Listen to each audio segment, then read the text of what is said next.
আমি আগে রাসায়নিক করতাম ভারত সরকারের কেন্দ্রীয় ল্যাব যেটা গাজিয়াবাদে গবেষণাগার রয়েছে, ওখানে কিষাণ চন্দ্রজি বলে এক স্যার আছেন, উনি এই ওয়েস্ট ডিকম্পোস্টারটা হচ্ছে কি আবিষ্কার করেছেন এবং তার সাথে ইনহেন্সার।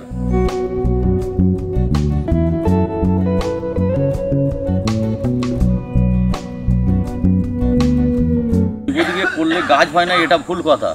দোকানদাররা রাসায়নিক দোকানদাররা অনেকেই অনেক কথা বোঝাবে, কিন্তু হচ্ছে কি জৈব দিয়ে এই তো আমার গাছ করেছি, দেখুন নিজের ঘরে যেটুকুনি হচ্ছে কি সবজি, আমার নিজের ঘরে চলার মতন সবজি করছি। তার দেখি যারা ছাদ বাগানি করেন বা গাছ করেন, তারা একটা পাতার কালার দেখলেই কিন্তু বুঝতে পারবেন যে হচ্ছে কি পাতার কালারটা কী আছে। জৈবিক গাছ হয় না কে বলেছে?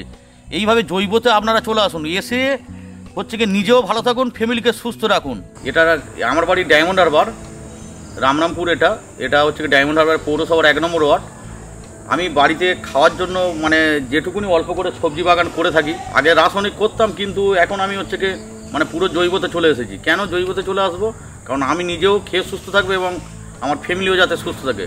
আমি চাই প্রত্যেক ছাদ বাগানি যারা শখের বসে গাছ করেন বা অল্প অল্প অবসর টাইমে, চাকরি বাকরি ছাড়া অবসর টাইমে হচ্ছে কি যারা ছোটোখাটো বাগান করেন নিজে খাওয়ার মতো বা শখের জন্য, আপনারা সবাই, আমি চাইবো আপনাদেরকে যে রিকোয়েস্ট যে আপনারা সবাই জৈবতে চলে আসুন।